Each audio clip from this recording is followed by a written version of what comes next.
let's start the feminism conversation. First of all, do you feel that feminism has ruined men and women? Because I do. It's helped with their ruination. Okay, so what do you think the negative impact of, I use the phrase modern feminism, but the more research I do, the more I find that feminism, as I thought was well-intentioned, often wasn't. Yes. And the destruction of the family was at the core of a lot of what was going on, even, way back in the day. But what do you think the negative effect has been, first on women? Yes. Wow, there's so many ways to go into this one. I would say fundamentally, what has happened is both men and women have been brainwashed and propagandized into believing that there is something inherently wrong with a man being masculine and a woman being feminine. Mm-hmm. So I'd say that it's brainwashed people to go against their biology and go against their nature and their natural God-given inclinations and tendencies and ways of being. And it's forced women into a masculine frame, whilst also taking men out of their natural masculine frame. And with that comes a huge number of problems on every level, from the political to the social to the cultural to the individual to, I'd even say, health, right? Because the truth is, men and women are different, first of all. Mm-hmm. So something that's most confusing about this age that we live in is the mixed messaging and the contradictory messaging. So in the modern Western world, you're simultaneously supposed to believe that men and women are essentially the same, but also very different, and also just social constructs, and neither one really exists. Oh, that's my favorite. You're supposed to, but you're supposed to believe them simultaneously. Right. So depending on what the situation is, I'm supposed to act like men and women are literally the same. Like we're exactly the same. Right. We have the same interests. We have the same way that we process our emotions and use reason and logic. We're physically capable of exactly the same things. But then also I'm supposed to believe that, it's very different because men are actually all part of the patriarchy and women are oppressed and are this victim class. But also you ask, what is a woman? And they're like, a woman is anyone who identifies as a woman. A man can be a woman can be a man, a woman can have a penis, a man can have a vagina, a man can get pregnant. And it's like, clearly, anyone who knows basic logic knows that all these things cannot be true. And the truth is that obviously men and women are different. We're the same species, so we have much more in common generally than we have different. But the differences are extraordinarily important. Without those differences, all of us actually cease to exist. None of us could exist if these fundamental differences didn't apply. We're a sexually dimorphic species. And we understand this. And men are typically drawn to the feminine qualities and traits in a woman, just like women are typically drawn to the masculine characteristics in men. But people are being brainwashed into thinking that there's something wrong with that. Right. There's something wrong with that, right? If you're a woman and you don't want to compete with men on every level and in every sphere and in every sector, right? Then that's a problem. Maybe you're a sellout, or you have internalized misogyny or whatever. If you're a man, it's got all the code words. Yeah, if you're a man and you really want to, you're very much in your masculine frame, you're probably toxic, or you're probably sexist somehow, or you're a misogynist, or you're this or you're that. And it just creates a lot of unnecessary conflict and confusion. And downstream, this, as I said before, everything leads to depopulation, right? It reduces the probability that males and females are going to couple up and reproduce and actually get on with each other. I think that the differences I don't just acknowledge that there are differences between men and women. I celebrate the fact there are differences between men and women. I think that's one of the most beautiful things about the human species and in society. I don't look at women as some type of defective men.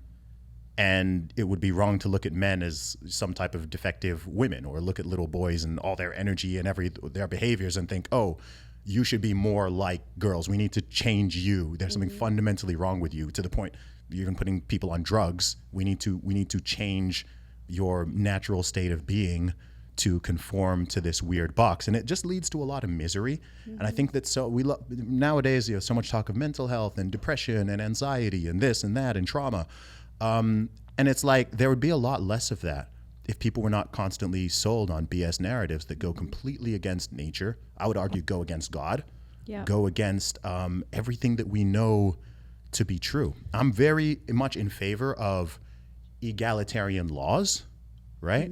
As in whether you're a man or a woman or whatever, in terms of the opportunities that you have and the things that you're able to pursue, I'm very much in favor of cool. Like if that's what you want to do, that's fine. However, we know because men and women are different, if you give people freedom of choice, they're not all going to make the same decisions. They're going to make very different decisions on an individual level.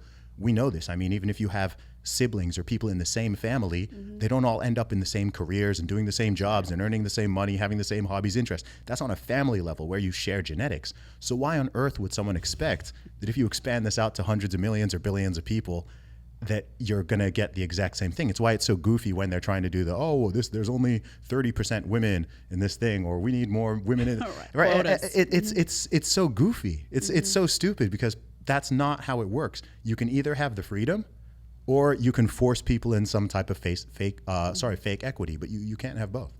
You know, women have internalized a lot of those differences to mean weakness. So I think what happened was women were lectured, from the Gloria Steinems of the world, from the feminists, and told, you have to compete with a man, otherwise you are the weaker sex. And I think we internalize that. So rather than look at what makes a woman beautiful, femininity is now thought of as weak. So, I grew up not wanting to be the Sarah Connor from Terminator 1. I wanted to be the Sarah Connor from Terminator 2 because I had internalized a lot of that feminism where it was like, no, I need to be doing the pull-ups. I need to be doing this. I need to be doing that. The reality is she needed that machine gun, by the way. So, you internalize a lot of these things. We got that question earlier where someone asked about, how do you embrace that femininity? I think you really have to sit back as a woman and recognize that even if you're pro-life, even if you're not towing the line of the hard left feminists, myself included, we have internalized a lot of these ideals. And I myself had to sit and say, why did I for so many years view femininity as weak? Because I was told that it was weak. And I was told that I need to be able to go to the gym with the likes of Zuby. And if I can't kick your butt, I'm doing something wrong. When instead, the message should be like what I think about now. I went, the other day, my husband and I worked out. My husband is such a badass. He's fit, he's strong.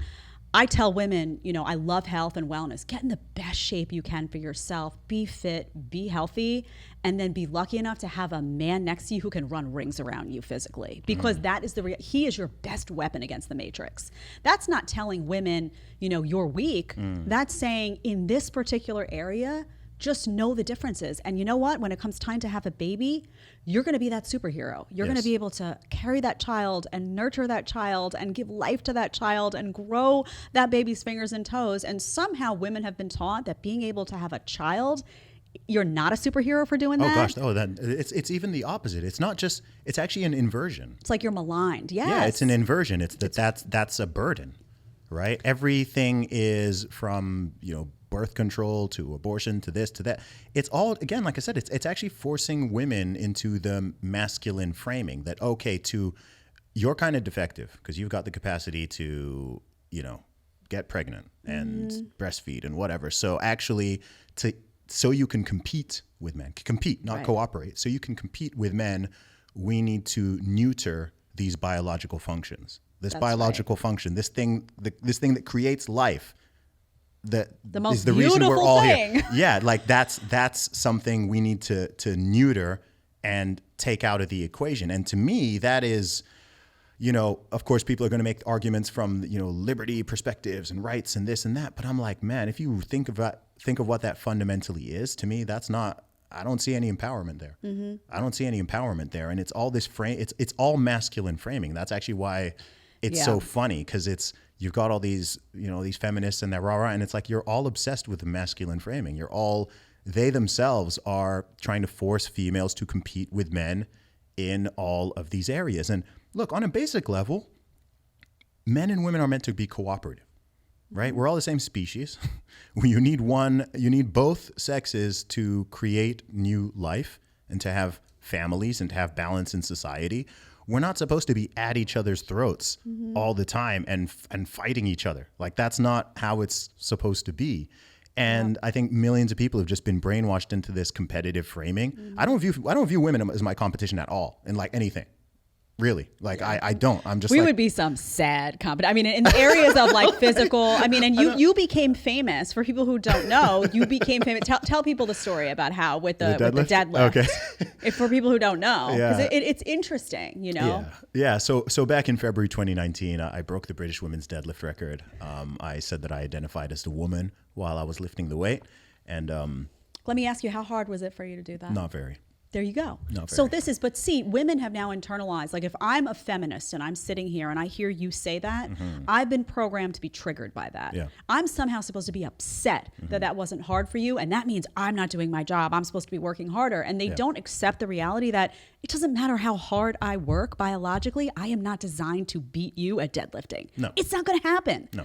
So maybe I can beat you at something else, like giving birth to a baby, but I'm not going to beat you at deadlifting. And I just, it's actually, when you talk about frame, and I know the audience is very familiar with that, I see an increasing number, we show panels here all the time, an increasing number of men in a feminine frame and women in a masculine frame, Yes. and none of them are happy. No. They all look It miserable. leads to misery. If you want to watch the full episode, you're going to click right here. And if you want to ask me a question one-on-one, you want to do a one-on-one FaceTime with a group of your friends, whatever you want, you need to download Connect right now. Click right here and let's get talking.